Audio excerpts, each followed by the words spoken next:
Bismillahirrahmanirrahim. Assalamualaikum warahmatullahi wabarakatuh. Waalaikumsalam. Innal hamdalillah nahmaduhu wa nasta'inuhu wa nastaghfiruh wa na'udzu billahi ta'ala min shururi anfusina wa min sayyiati a'malina. May yahdihillahu fala mudilla lahu wa may yudlilhu fala hadiya lahu. Asyhadu an la ilaha illallah wa asyhadu anna Muhammadan abduhu wa rasuluh alladzi la nabiyya wa la rasula ba'da. Bapak dan Ibu sidang jamaah subuh yang dirahmati Allah Subhanahu wa taala. Alhamdulillahilladzi ahyana ba'dama amatana wa ilaihin nusyur. Segala puji bagi Allah yang telah memberikan kita kehidupan pada subuh hari ini, kemudian kelak kepada Allah lah kita akan dikembalikan. Kalau Allah lupa bersyukur dengan ucapan doa tadi, maka kita bacalah di subuh hari ini, karena begitulah kita awal bangun pagi ketika dibangunkan oleh Allah. Hendaknya kita bersyukur kepada Allah Subhanahu wa taala karena kita diberikan izin untuk memulai hari ini kembali. Mudah-mudahan puasa yang kita niatkan mulai pagi hari ini sampai nanti berbuka Allah sampaikan. Amin ya rabbal alamin. Salawat dan salam kita doakan untuk junjungan kita Nabi besar Muhammad sallallahu alaihi wasallam. Bapak dan Ibu sidang jamaah yang dirahmati Allah, subuh hari ini kita buka firman Allah Subhanahu wa taala dalam surat At-Taubah ayat 119. Yang kaitannya nanti ada hubungannya dengan puasa yang kita tunaikan. Allah Subhanahu wa taala berfirman, A'udzu billahi minasyaitonir rajim. Bismillahirrahmanirrahim. Ya ayyuhalladzina amanu ittaqullaha wa kunu ma'as shadiqin. Shadaqallahul azim. Allah berfirman dalam surah At-Taubah ayat 119, Ya ayyuhalladzina amanu, hai orang-orang yang beriman. Bapak dan Ibu sidang jamaah yang dirahmati Allah, ayat puasa juga sama, dimulai dengan Ya ayyuhalladzina amanu, lalu kutiba alaikumusiyam. Di ayat yang lain Allah juga katakan Ya ayyuhalladzina amanu Ku anfusakum wa ahlikum nar. Jaga keluargamu dan anak keturunanmu dari api neraka. Kemudian Allah katakan ya ayyuhalladzina amanu aufu bil 'uqud, tunaikanlah janji-janji kalian. Kemudian Allah juga katakan ya ayyuhalladzina amanu idza qumtum ilas salati faghsilu wujuhakum ilal wa aydiyakum ilal marafiq. Hai orang yang beriman, jika kalian ingin salat, basuhlah mukamu dan tanganmu sampai siku. Kemudian Allah juga katakan ya ayyuhalladzina amanu atiiullaha wa atiiur rasul. Hai orang beriman, taati Allah dan taati Rasul.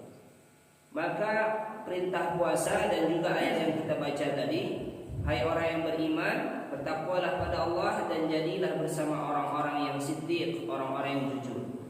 Bapak dan Ibu sidang jemaah, kalau mau kita lihat dengan cermat, setiap akan melaksanakan amal perbuatan selalu diawali dengan alladzina amanu, hai orang-orang yang beriman. Jadi kalau ada ayat yang menghimbau hai orang-orang yang beriman, biasanya setelah itu adalah suruhan untuk beramal. Ada yang akan dikerjakan. Ada nangkau kerajuan Bapak dan Ibu sidang.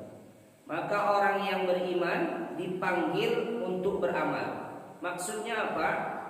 Kata-kata iman didahului sebelum perintah beramal, supaya kita yang melaksanakan amal hati-hati beramal. Jadikan keimanan itu landasan dalam beramal.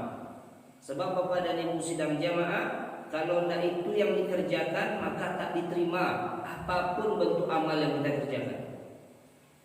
Kebaikan pastinya yang kita kerjakan. Apapun bentuk kebaikan asalan elo kerajaan, kalau sandarannya bukan keimanan kepada Allah, maka batal di sisi Allah. Inilah yang terjadi Bapak dan Ibu sidang jamaah ketika perperangan Badar tahun kedua Hijriah. Jangan dianggap perperangan Badar itu lahir karena berjanji berperang. hanya orang muslim lai taluk melawan kami kaum muslimin. Dijawab dari orang Quraisy, lai imawa wasabok. Itu bukan seperti itu peperangan Badar. Peperangan Badar ini diawali Bapak dan Ibu sidang jemaah yang dirahmati Allah Subhanahu wa taala karena ketidaksengajaan. Tidak sengaja perang Badar Bapak. Tapi akhirnya terjadilah perang. Dalam riwayat yang panjang hadis Bukhari disampaikan, peperangan Badar diawali Nabi mengutus pasukan untuk mencegat kafilah dagang orang Quraisy. Kafilah dagangku pulang dari Manggaleh melalui kota Madinah. Disuruh dia Nabi mencegatnya dengan beberapa pasukan, ratusan pasukan, dipimpin oleh Abu Sufyan. Kenapa Nabi ingin mencegat kafilah dagang orang Quraisy? Apakah Nabi ingin cari gara-gara? Tidak.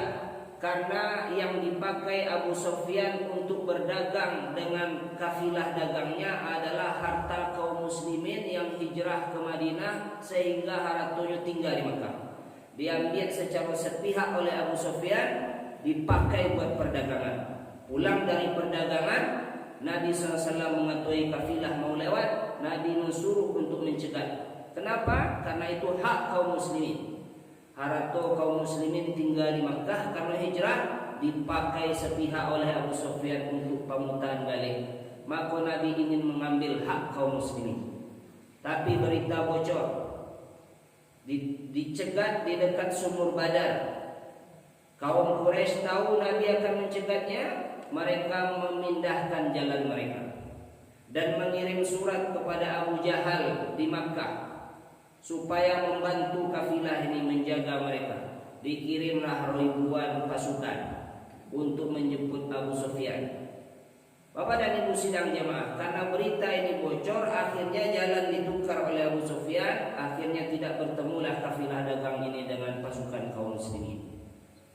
Setelah mendekati kota Quraisy, bertemulah Abu Sufyan dengan pasukan dari Makkah. Apa kata Abu Sufyan? Kami selamat. Lalu kata Abu Jahal, baiklah, kalau kita selamat, maka sekalian saja awak turis Muhammad dengan pasukan. Ibaratnya Bapak dan Ibu, awak lo dan dia aku. Kini awak turis benar. Lain bahasa lero nak. Begitulah kurang lebih kalau bahasa kita Bapak dan Ibu sidang itu. Satu di antara pasukan yang ada itu ikutlah paman Rasulullah bernama Abbas bin Abdul Muttalib, saudara ayah Rasul sallallahu alaihi wasallam. Abbas ini selama di Mekah tidak pernah mengganggu Nabi. Bukan karena dia mau masuk Islam, tapi karena Rasulullah adalah anak kemenakan. Anak kemenakan beliau, tidak mungkin beliau ganggu, tapi beliau tidak mau masuk Islam karena segan dengan kaum Quraisy. Abbas bin Abdul Muttalib. Lalu Abbas termasuk orang yang tidak setuju. Tidak usah lawa balia mencari-cari perkara. Nan kafilah dagang mak kalah salamai. Pulang semua ke Makkah diurusan. Tapi yang Abu Sufyan dan Abu Jahal tidak mau Bapak dan Ibu sidang jemaah. Kok harga diri?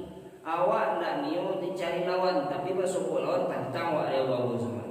Sementara Rasulullah melakukan itu karena ingin mengambil hak kaum muslimin yang diambil oleh Abu Sufyan. Maka dengan terpaksa ikutlah Abbas bin Abdul Muttalib di dalam.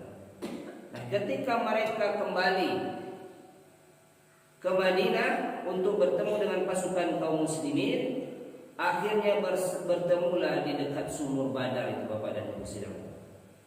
Ketika pasukan ini bertemu, di antara itu ada Ali bin Abi Thalib, pasukan kaum muslimin, keponakannya Rasulullah SAW. Maka ketika Ali dengan Nabi posisinya hampir sama dengan Abbas bin Abdul Muttalib, sama-sama mama juga kan. Basokok di medan perperangan, apa kata Ali bin Abi Thalib sama Abbas, dikata-katailah Abbas bin Abdul Muttalib, mama nak dua. Amuah lu ikut orang pengerami kemari. Tahu nang kalian doi siang, kemanakan surang, dun sanak surang kata Ali bin Abi Thalib. Dalam riwayat dikatakan fasyatama, dikata-katai oleh Ali bin Abi Thalib Abbas bin Abdul Muttalib. Muhammad ni kan kemenakan engkau. Ni yo engkau membunuh, tagak engkau di warisan orang-orang yang kau nyarang. Tak salah kata Ali bin Abi Thalib. Maka karena dikata-katai seperti itu, habis pula lah kesabaran Abbas bin Abdul Muttalib. Apa katanya? Ataqulu minna ma yusi'u alaina wa la muhasinu lana. Engkau katakan kepada kami hal-hal yang jelek saja, apakah tak tu dan elok dan kerajaan, kata Abbas. Karena Abbas selama di Mekah tidak pernah memerangi Nabi. Tapi tidak memerangi bukan berarti masuk Islam. Dia hanya melindungi keluarga saja. Jadi Abbas bilang, kau katakan aku ya Abu Talib, Ali bin Abi Thalib, hal-hal yang jelek-jelek saja, apakah tidak ada tersisa bagiku kebaikan? Lalu Ali mengatakan, Abika, apakah ada di sisimu kebaikan memangnya, kata Ali bin Abi Thalib. Lalu marahlah Abbas ini, dia katakan, apa katanya? Saqinal hajija al-ma'a, kami memberi minum jemaah haji, kemudian kami menjaga Baitul Haram, Ka'bah, dan kami mengganti kiswah Ka'bah. Bapak dan Ibu sidang jemaah, zaman itu yang bisa menjaga Ka'bah termasuk suku-suku yang tertentu. Dan orang-orang yang bisa menjaga Ka'bah, membersihkan Ka'bah, mengganti kain kiswah, memberikan minum jemaah haji, itu orang-orang yang dianggap berlaku kebaikan yang sangat. Jadi kerajo itu kerajo mulia pada sidang, dan itu diakui di Quraisy aja.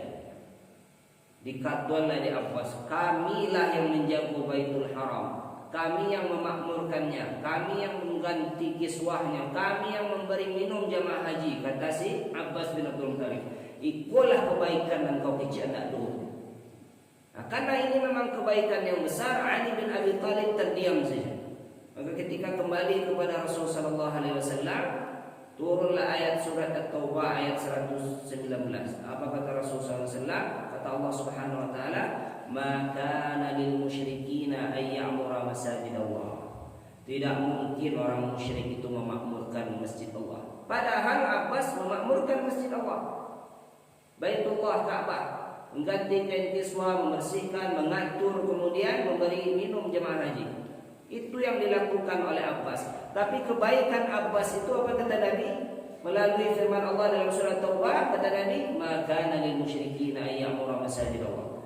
Anda layak dibilang mereka itu memakmurkan masjid Allah. Kebaikan Abbas dirasakan oleh jemaah haji. Tuma dan jemaah haji hawi, labbe hawinya. Tapi di sisi Allah, apa makna ayat ini? Tidaklah orang musyrik memakmurkan masjid Allah. Sawabuhu, pahalanya tidak ada di sisi Allah. Apa sebab pahala tidak ada, Bapak dan Ibu sidangnya? Karena keimanannya bermasalah, landasannya babuwe itu salah, maka kebaikannya tidak sampai ke Allah, ke manusia sampai.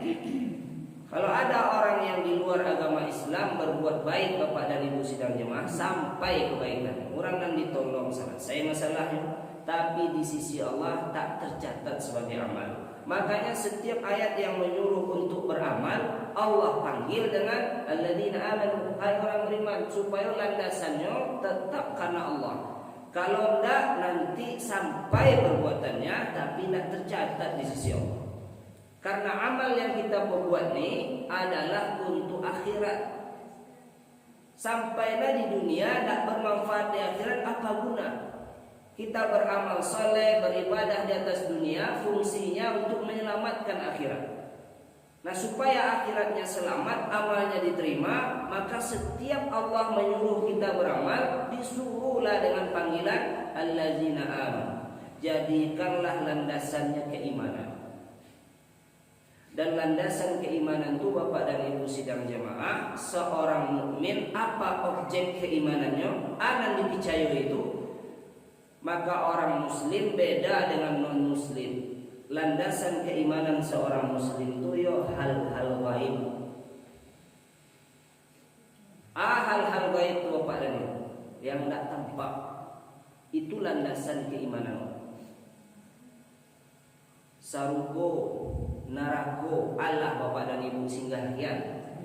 Atau baputo di muka pintu sarugo, baputo di muka pintu neraka, naklah kamasuk numpang baputo ada situ. Tidak ada. Tidak ada yang buat tahu bahwa bentuk neraka itu iyalah ada atau tidak. Tapi kok bisa kita imani, Bapak? Percaya. Apalagi malaikat, Ala bapak dan ibu sekian umur, kemudian yubana wasobuwa yo malaikat perakitan atit. Sekali keluar nang kecil ambolan mencetak selama bawah. Tidak ada bapak dan ibu sidang jemaah. Kemudian beriman kepada sirat, jalan untuk menuju surga dan neraka. Yaumul mahsyar, yaumul mizan, hari berkumpul, hari ditimbang amal. Yaumul jaza, hari pembalasan. Surga dan neraka, dan yang maha gaib Allah Subhanahu wa taala. Allah kepada ibu bersubuh ya Allah.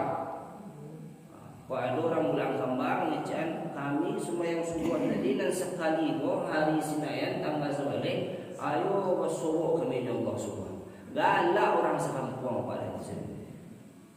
Bagaimana kita bisa percaya kepada surga ke sana saja belum?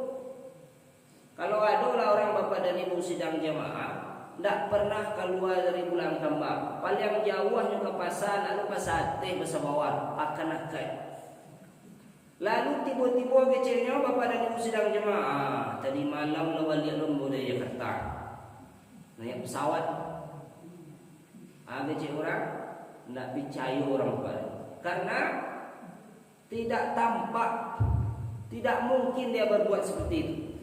Maka bapak dan ibu sidang jemaah yang dirahmati Allah, objek keimanan seorang muslim adalah hal-hal baik. Kalau agama lain bapak dan ibu tidak tertarimunya yang baik-baik, di kerajaan ada Tuhan, maka mereka butuh yang tampak. Saya butuh patung-patung yang menyerupai Tuhan. Karena tidak percaya dengan yang tidak tampak. Kalau disampaikan di hadapan namu ada mik bapak dan ibu, komik mau pakai untuk ceramah sudah. Maka mik ini nyata bisa dipegang tampak bapak dan ibu sidang jemaah, maka tidak perlu diimani. Jangan tampak, tidak perlu diimani. Yang diimani itu bagi seorang muslim adalah hal-hal yang tidak tampak. Maka keimanan seseorang adalah keimanan kepada hal yang tak tampak. Itulah nak percaya Islam. Dikecian orang sarugo percaya pada ibu sidang jemaah, kemudian sampai wajadian sarugo adalah tujuan hidup awak. Padahal nak tahu bantuan. Dicari Tuhan Allah tentang neraka pada ibu sidang jemaah melalui Rasulullah, percaya awak jo neraka sehingga takwi awak. Sasaran hidup awak terhindar dari neraka masuk ke dalam sarugo. Dan ko barang ko nak pernah baca lihat nak tahu apa pada ibu sidang jemaah secara mata kita yang zahir. Maka itulah keimanan seorang muslim, keimanan seorang mukmin. Maka bapak dan ibu sidang jamaah yang dirahmati Allah, yang akan merusak keimanan juga hal-hal yang gaib dulu. Dek keimanan wak berkaitan juga yang gaib-gaib, yang merusaknya itu keimanan wak nan gaib-gaib dulu. Itu namanya cian merasa langit ko ado asih. AC gadang. Lami ku ada AC gadang, kalau hujan berarti AC-nya bocor. Remote ada di tangan. Itulah yang menician bapak dan ibu sidang. Ada kegiatan di negara kita ini supaya nak turun hujan diimbau pawang hujan. Ditanya ke pawang hujan tu jadi karajo ibu sebagai pawang hujan. Yo lami ku kan ada AC gadang, jadi bapak dan ibu sidang. Kemudian AC ku bocor, maka turun hujan, anan remote-nya udah nyambung. Biku kalau hujan tadi bisa mustil.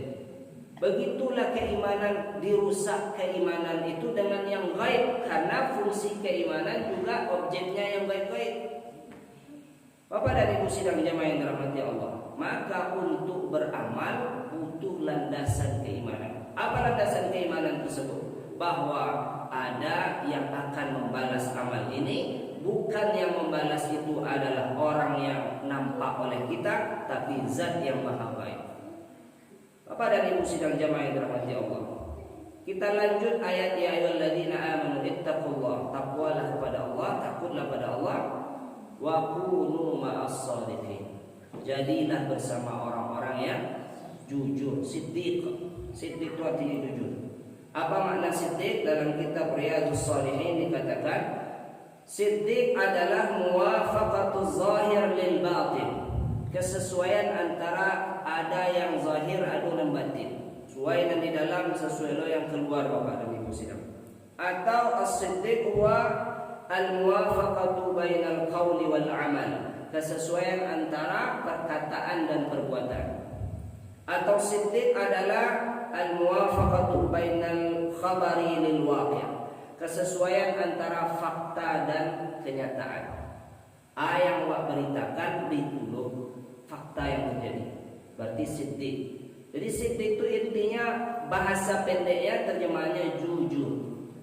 Apa itu jujur? Kesesuaian antara lahir dan batin, kesesuaian antara ucapan dan perkataan, kesesuaian antara khabar dengan kenyataan, berita dengan kenyataan. Maka Bapak dan Ibu sidang jamaah yang dirahmati Allah, berkenaan dengan ini Allah perintahkan, hai orang yang beriman, takwalah pada Allah. Kemudian ada perintah kunu ma'as shadiqin, jadilah kalian bersama orang-orang yang jujur, orang-orang yang siddiq. Dalam tafsir dijelaskan as-siddiqin, orang-orang yang jujur itu siapa? An-Nabi Muhammad sallallahu alaihi wasallam, Nabi Muhammad, wa ashabihi, para sahabatnya. Itulah orang-orang yang jujur. Dan di antara sahabat Nabi yang paling jujur ya kita ketahuilah, yaitu Abu Bakar Siddiq, sampai gelar itu melekat kepada dirinya. Bapak dan Ibu sidang jamaah yang dirahmati Allah Subhanahu wa taala. Jadi dalam ayat ini setelah kita beriman lalu kita berusaha menjadi orang yang bertakwa, maka disuruh jadi orang jujur. Maka puasa kita hari ini Bapak dan Ibu sidang jamaah itu tengah melatih kejujuran kita. Bapak bisa dalam puasa ini menahan untuk tidak makan dan minum. Bahkan kata Allah, as-sawmu li wa ana ajzibi, puasa itu untuk ambo jauh, dan ambo yang akan membalihnya jauh. Karena tidak akan tahu orang bapak dan ibu berpuasa atau tidak, kecuali hanya ibu dan Allah, bapak dan Allah saja yang tahu kalau tengah berpuasa. Masuk dalam bilik, buat kunci bilik rapi-rapi, tutup jendelanya, tutup kamarnya, buat tunggu sampai orang langang bapak dan ibu, lalu makan di dalam sayang-sayangnya, minum masa kue-kuenya, keluar kamar, buka pintu, api mulai kaksa karyang-karyangnya kecewa, melawan mana sosial. Padahal baru kenyang, baru lepas haus sekenyang-kenyangnya. Alhamdulillah, insyaAllah nak muha mengerejon setir. Kenapa nak muha? Karena keimanan objeknya yang gaib. Awak merasa ada yang gaib yang memantau meskipun yang nampak. Yang dilatih apa? As-siddiq, kejujuran kepada Allah Subhanahu wa taala. Bau dua bapak dan ibu sidang jamaah, kumua bau dua kawan di samping dak tentuno bara ia masuk ke mulut dua, bara siswa keluar. Masuk 100 keluar 50 le masuk ke dalam pariwa. Tidak ada yang tahu, tapi tak mau kita melakukannya karena diajar kita untuk melatih kejujuran kita kepada Allah. Di bulan Ramadan disuruh kita seperti ini supaya kita benar-benar jujur kepada Allah Subhanahu wa taala. Bapak dan Ibu sidang jamaah yang dirahmati Allah, di dalam hadis dikatakan oleh Rasulullah SAW dari Ibnu Mas'ud, ini yang jadi pembahasan kita. Qala Rasulullah sallallahu alaihi wasallam, "Alaikum bisidqi." Kalian hendaknya bersifat sidik. Sejalan dengan firman Allah surah At-Taubah 119, "Ya ayyuhalladzina amanu ittaqullaha wa kunu ma'as shadiqin." Takwalah pada Allah, jadilah orang jujur. Sejalan dengan ayat ini kata Nabi, "Alaikum bisidqi." Hendaklah kalian bersifat jujur kata Nabi. Kenapa Bapak dan Ibu sidang jemaah? Apa itu jujur? Itu yang kita sampaikan tadi. Al-muwafaqatu bainaz zahir wal batin. Kesesuaian antara lahir dan batin, perkataan dengan perbuatan, berita dengan kenyataan. Kenapa kita disuruh jujur? Kata Rasulullah, fa inna sidqa yahdi ilal bir. Karena kejujuran menunjukkan kita kepada banyak kebaikan. Banyak kebaikan. Al-birru kebaikan, namanya al-khairu al-kathirah, kebaikan yang banyak. Bahasa Arab itu dua Bapak dan Ibu, khair baik, birrun baik juga. Bedanya kalau khairun baik cie, kalau birrun banyak kebaikan. Maka disuruh tu birrul walidain, berbuat baik kepada kedua orang tua. Apa maksud birrun? Kebaikan itu banyak, nak cie sini. Tapi kalau khair baiknya satu. Tapi kalau bir baiknya banyak, jamak. Karena kalau kita jujur itu menunjukkan kita kepada kebaikan. Fa inna sidqa yahdi ilal bir. Kalau awak jujur, maka awak akan ditunjukkan kepada banyak kebaikan. Jadi Bapak dan Ibu sidang jemaah, kalau susah rasanya diri awak melakukan banyak kebaikan, mungkin ada sebab. karena wak kurang jujur. Karena kejujuran itu menghantarkan wak menuju banyak kebaikan. Jujurlah. Jujur kepada siapa? Kepada Allah. Karena modal kejujuranlah wak punya. Modal kejujuran wak asyhadu an la ilaha illallah wa asyhadu anna muhammadar rasulullah. Itu jujur wak. Jujur wak mengakui yana ada Tuhan selain Allah. Ya Nabi Muhammad kau utusan Allah. Itulah modal kejujuran wak. Maka orang yang sudah jujur dengan kalimat tauhid, sikapnya berikutnya jujur dalam keseharian. Apa makna jujur dalam syarah hadis ini disampaikan? Wasidqu yakni yang dimaksud dengan jujur dalam hadis ini ya beramal soleh. Kalau orang beramal soleh berarti dia jujur. Jujur melaksanakan apa yang disuruh. Hidup kita ini dua saja padamu. Yang disuruh dikarajuan, yang dilarang ditegur. Alah itu sih. Cuma kan tak jujur tuh. Kalau bertanya lah Allah kawak. Lain di kerajuan yang memerintahkan. Di situ lawak mulai ragu dengan kejujuran diri kita. Lain bertinggalan namu tagah insya Allah. Maka disitulah kita mulai ragu dengan kejujuran kita. Kecewa dan perintah lain Allah. Yang larangan Pak. Iyo sekali-kali lain terkerajuan. Berarti belum jujur. Maka Bapak dan Ibu sidang jemaah, dalam makna hadis ini dibilang as-sidqu yakni bimakna at-ta'ah. Jadi kejujuran itu apa? Ketaatan. Karena mengarajuan yang disuruh, meninggalkan yang dilarang. Selesai urusan. Maka ketika yang disuruh tidak terkerjakan, yang dilarang justru terkerjakan, di situ masalah muncul. Di situ disebut dengan hadirnya dosa, maksiat kepada Allah Subhanahu wa taala. Jadi hidup ini mudah, awak yang membuatnya jadi susah. Kenapa jadi susah? Karena yang dilarang mulai terkerajuan, yang disuruh mulai ditinggalkan. Bapak dan Ibu sidang jemaah yang dirahmati Allah. Orang yang jujur dia akan dibawa kepada banyak kebaikan. Dan tidak hanya Allah yang suka, orang lain pun juga suka dengan kejujuran. Bapak dan Ibu sidang jemaah yang dirahmati Allah. Wa innal birra yahdi ilal jannah. Karena kebaikan itu nanti akan menunjukkan kita jalan ke surga. Jadi jujurlah. Kalau jujur pasti tertunjukkan ke banyak ketaatan. Kalau tertunjukkan ke banyak ketaatan dan kebaikan, pasti ujungnya ke surganya Allah. Lalu kata Rasul sallallahu alaihi wasallam, "Wa inna rajula," sesungguhnya seorang laki-laki, "mazala kadiban, madala sadiqan hatta yuttaqinna Allah siddiqan." Seseorang kalau terbiasa dia jujur, maka nanti Allah panggil dia dengan sebutan si siddiq, orang yang jujur. Awak kalau di kampung di Bulan Kamba, kalau ada orang nama yang bawa dengan nama kita lalu ditambah dengan jujur, apa katanya? Oi fulan, orang yang paling jujur, ke sana jawaban. Ini Allah yang memanggil. Allah mencatat. Orang kalau berusaha dia untuk menjadi orang yang jujur, lalu dia banyak melakukan kebaikan, kemudian dia akan dipanggil ke surga, lalu Allah catat di sisi Allah sebagai orang yang jujur. Allah yang mencatat kita sebagai orang yang jujur. Maka Bapak dan Ibu sidang jemaah yang dirahmati Allah, jujurlah kita dalam kehidupan. Karena lawannya di bawah hadis itu, wa iyyakum wal kadhib. Jauhilah sifat dusta.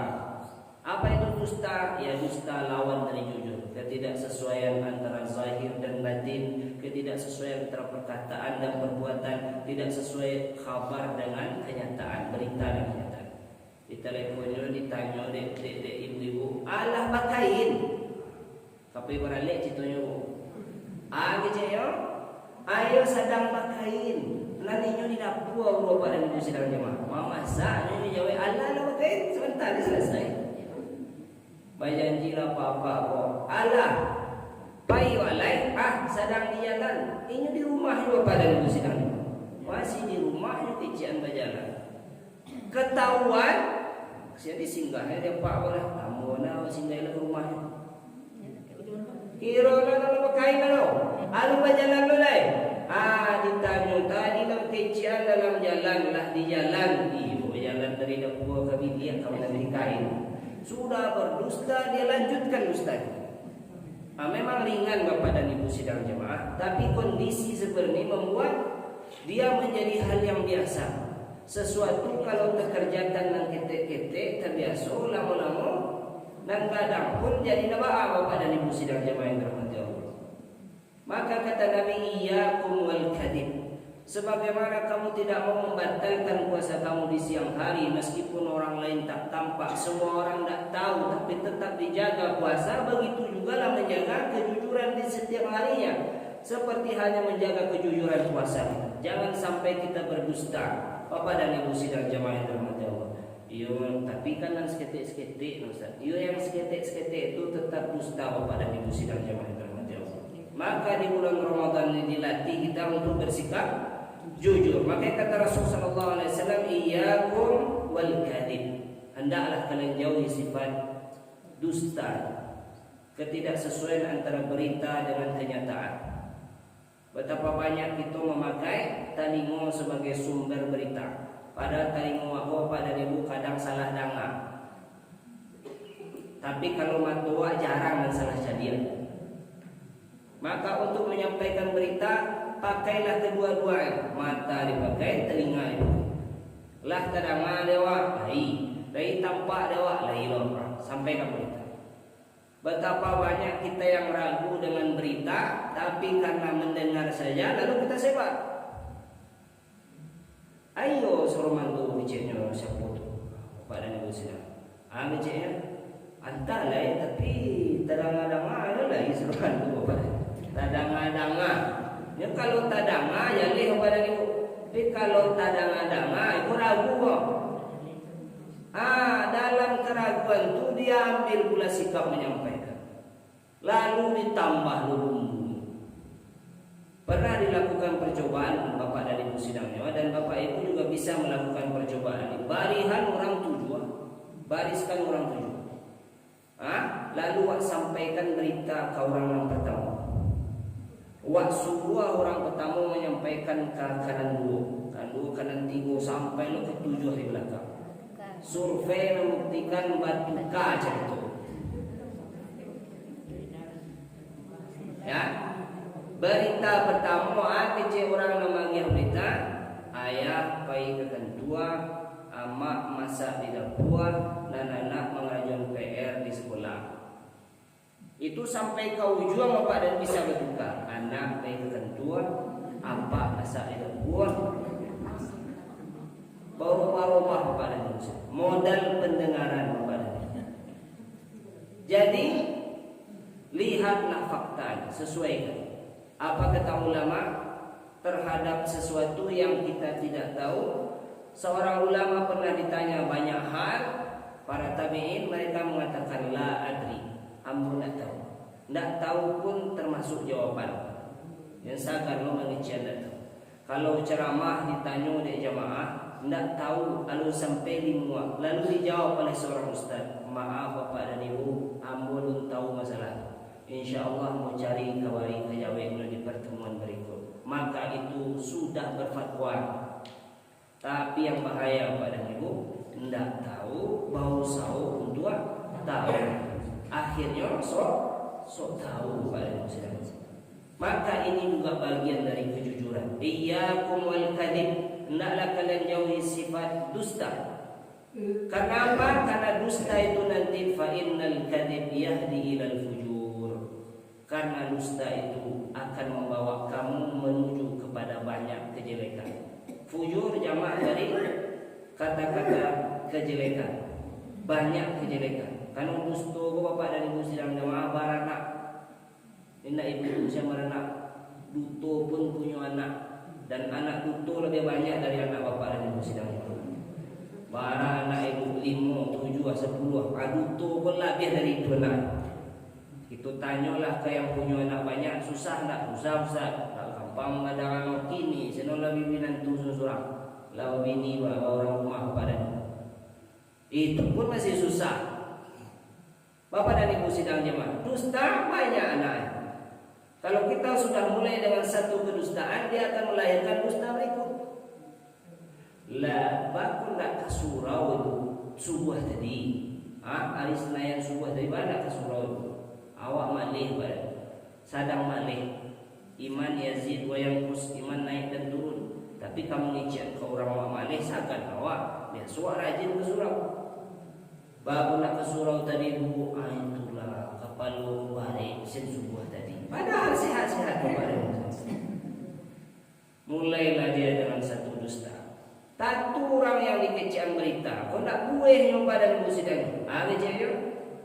Nan mana mari nan muko kon kepalu muko tu kudu nan di belakang. Mulailah dengan dusta yang kedua. Dua bari bata. Lah dua pada minggu sidang. Kecek yang mengecian menderita. Biasanya orang kalau kudu bari ku tensi dulu. Kau nak tinggi, kau nak rendah. Ibu apa tinggi tu rendah besok. Ya welo lewat. Itulah tinggi besok. Lain bapa riso dan sibo. Lain riso. Anak wara banyak tu. Cik topik baru masalah nak kang surau. Alun ditanya. Semakin ditanya semakin lahir. Jadi orang yang berdusta itu hanya sibuk mencari dusta yang baru. Orang padutonya sibuk menuntut duto. Akhirnya banyak anak dutonya pada muslim. Apalagi orang anak duto tu pada muslim. Berjalan ibu tu banyak anak di belakang. Banyak anak di belakang manusia. Anak-anak duto. Nah setiap ditanya dengan topik yang sama akan lahir dusta-dusta berikut. Makanya tak salah kata Nabi, wa innal kadhib, sesungguhnya dusta itu yahdi ilal fujur, dia akan bagi awak jalan menuju banyak kejelekan. Guru asal sebelah yang pada keburukan ditutup dengan keburukan yang lain. Lalu baca penghentian dusta dusta itu penghentian gampang. Cara penghentian dusta itu jujurlah. Selesai itu hilang tuduhan anak itu. Ada kau kecian, sabananya ngomong Allah. Lawanya tua dari petang. Awak nak kamu saji subuh petang di Senayan tu bukan dia sakit kalau. Badan dia siap-siap. Asumangai kau nak tua di Senayan, mampu nak bersurau. Selesai urusan. Tapi kan kalau kita tetap berdusta maka akan lahir dusta-dusta berikut. Itulah yang dikatakan Allah Subhanahu Wa Taala, wa innal fujjara lafi sijjin. Sesungguhnya orang banyak dengan keburukan-keburukan itu nanti akan masuk ke dalam neraka. Wa innal fujjara lafi jahim. Sungguhnya orang-orang yang berbuat banyak kedustaan dia akan masuk ke dalam neraka. Di antara banyak kedustaan, banyak keburukan itulah dusta. Lalu ditutup oleh Rasulullah SAW, wa innal fujjara yahdi ilal nar. Kalau tadi jujur menunjukkan banyak kebaikan, menunjukkan wak keseluruhan. Kalau duto menunjukkan wak banyak keburukan, lalu menunjukkan wak neraka.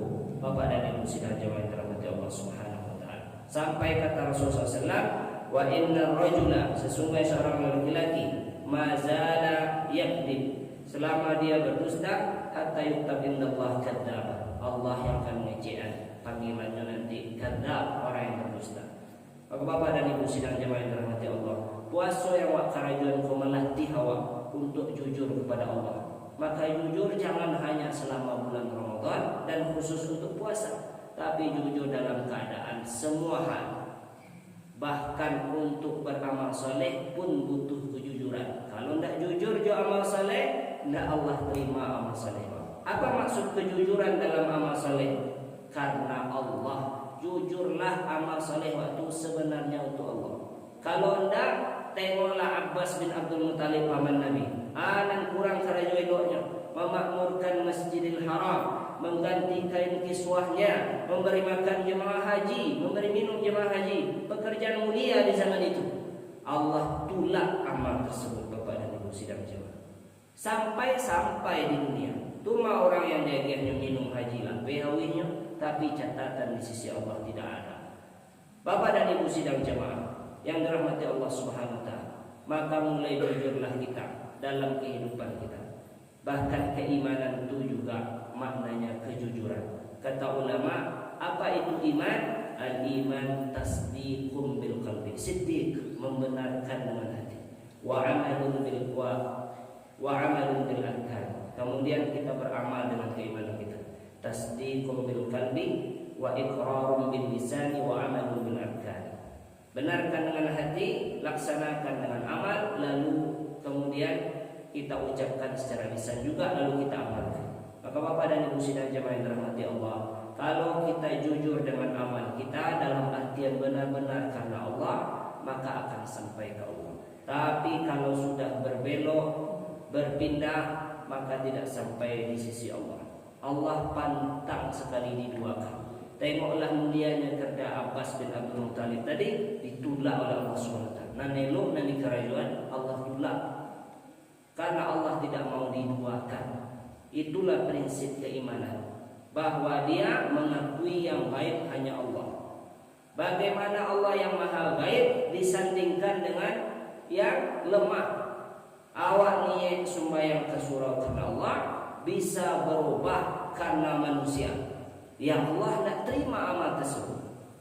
Maka kita jagalah supaya nanti tidak batal amal wak. Jangan sampai amal wak banyak menghadap Allah, rasul-rasul kalai amal wak Bapak dan Ibu sidang jamaah, lalu Allah batalkan satu persatu. Allah lah yang maha tahu. Di hadis yang lain dikatakan, yukta yaumal qiyamah, datang orang di hari akhir, banyak catatan amalnya Bapak dan Ibu sidang jamaah. Lalu karena bukan karena Allah, sudah bersanding amal ibadah menyembah Allah tapi tidak karena Allah. Catatan amal itu dirimu oleh Allah SWT lalu dilemparkan ke hadapan. Dutu sensedonya. Maka jadi orang rugi kita Bapak dan Ibu sidang jamaah yang dirahmati Allah Subhanahu wa taala. Mudah-mudahan bisa kita jaga keikhlasan kita dalam beramal, dalam maksud benar-benar karena Allah, jujur karena Allah Subhanahu wa taala. Kemudian kita biasakan sifat-sifat jujur ini sehingga kejujuran itu menghantar kita menuju banyak perbuatan baik. Orang kalau jujur Bapak dan Ibu yang kerajaan itu nanti elok sih. Orang jujur kan hanya kerajaan itu elok sih. Sampai waktu jan mungkin orang jujur tu ayo lalu kita buang aja. Ini nama ayo Bapak dan Ibu. Nyo kerajaan yang menurutnya baik. Aja orang kau orang lalu kita buang tu. Bersihlah lamanku orang ni orang-orang setulur guru padahal ada guru pada itu di paulahinya orang guru tabuang ada orang lain orang guru itu ya sudah dulu orang guru 8:30 jam 8 sampai di kerja nu kau orang guru tabuang mulai sila guru lu sentani rami orang di belakang bawah dulu. Nah orang guru tabuang itu pada itu hanya kerajaan nu berasia laku ke-9 hari nak tujuh rami orang anu pulang nawa ala di nono Bapak dan Ibu sekalian. Apa makna? Orang kalau jujur dia akan dihantar untuk berbuat kebaikan. Kalau dia banyak berbuat baik, otomatis dia masuk surga. Yang payah kan Bapak dan Ibu sidang jamaah yang banyak siasat. Kalau tadi nyepagaran orang goro padahal tak goro. Ikulah goro mana Bapak dan Ibu sidang jamaah. Lah goro mana kan musibah. Gini gitu goro bersama. Tengok orang yang tidak jujur menyikapi. Mana tiba Pak betapa itulah. Ibu mana tiba itulah. Ya, kalau lah pakai itulah di awalnya Pak dan Ibu sidang jemaah itu dikerabui kondisi akhir. Maka Bapak dan Ibu sidang jemaah dirahmati Allah, berlindung kita dari sifat dusta ini karena kedustaan itu nanti mengantarkan banyak kejelekan yang akan kita perbuat. Kalau banyak kejelekan yang kita perbuat dia tempat kita di neraka. Nauzubillah min dzalik. Kemudian berbiasa dirilah kita dengan sifat jujur, tidak hanya di bulan Ramadan dengan puasa yang kita tunaikan. Seolah-olah Allah ingin katakan di bulan Ramadan, hai manusia, lain tahan tak makan dan minum, lain ya Allah. Padahal orang tak tahu, iya ya Allah. Kata Allah, kalian sebenarnya adalah orang-orang yang jujur. Karena orang yang beriman adalah orang-orang yang bersifat jujur. Karena Rasulullah SAW salah satu sifatnya juga sifat as-siddiq. Rasul as-siddiq artinya orang yang jujur. Maka umat Nabi Muhammad adalah orang-orang yang jujur. Maka kelak nanti di hari kiamat orang-orang jujur ini termasuknya umat Nabi Muhammad dapat syafaat Rasulullah SAW. Karena tak ada pertolongan di hari itu kecuali pertolongan dari Rasulullah SAW. Mudah-mudahan di luar bulan Ramadan sifat-sifat ini bisa kita jalankan. Kalau song Bapak dan Ibu namanya manusia, Tidak mungkin kau jujur sendiri. Pasti ada dusta-dusta yang dikerjakan, baik yang besar maupun yang kecil. Tidak ada jalan kecuali dua. Satu, istighfar, taubat sama astagfirullahaladzim. Dua, caranya adalah dengan jujur. Sabuian malu Ustaz. Kalau malu yang ibu bapak ketengahkan, berarti belum ada kesadaran terhadap istighfar yang disampaikan. Sampaikan saja, karena kita percaya sama yang lain. Mohon maaflah, dan namun sampai yang petang tu ialah untung sebenarnya. Saya yang tahu mengicik seruan itu berarti benar dia insaf dengan kedustaan. Tapi kalau tidak bapak dan ibu, insya Allah akan terulang-ulang terus. Maka jujur tidak hanya terhadap yang baik, kesalahan pun juga harus kita jujur. Tengoklah orang yang bertaubat. Kenapa taubatnya diterima? Karena dia jujur dengan kesalahannya selama ini. Maka itulah yang dibilang dengan taubat dan nasuha. Taubat sebenar-benar taubat, karena dia jujur dengan dirinya, dengan Allah, lah banyak usulnya kerahian. Maka kalau sudah terlonsong kita berdusta, besar atau kecil, kita tinggal mengakuinya dengan kejujuran, minta ampun kepada Allah, selesai urusan. Begitu cara kembalinya Bapak dan Ibu sidang jemaah. Mudah-mudahan kita termasuk orang-orang yang berpuasa, dan berpuasa itu jujur karena Allah. Kemudian kejujuran ini terlatih dan kita bisa mengamalkan dalam kehidupan kita. Kelak kejujuran itu kita tutup di akhir hayat kita dengan mengucapkan la ilaha illallah. Husnul khatimah dengan kejujuran tersebut. Bapak dan Ibu sidang jemaah yang dirahmati Allah, demikian, banyak maaf kalau ada kata yang tidak pada tempatnya. Kita cukupkan. Billahi taufiq wal hidayah. Subhanallah wa bihamdika asyhadu an la ilaha illa anta astaghfiruka wa atubu ilaik. Wassalamualaikum warahmatullahi wabarakatuh.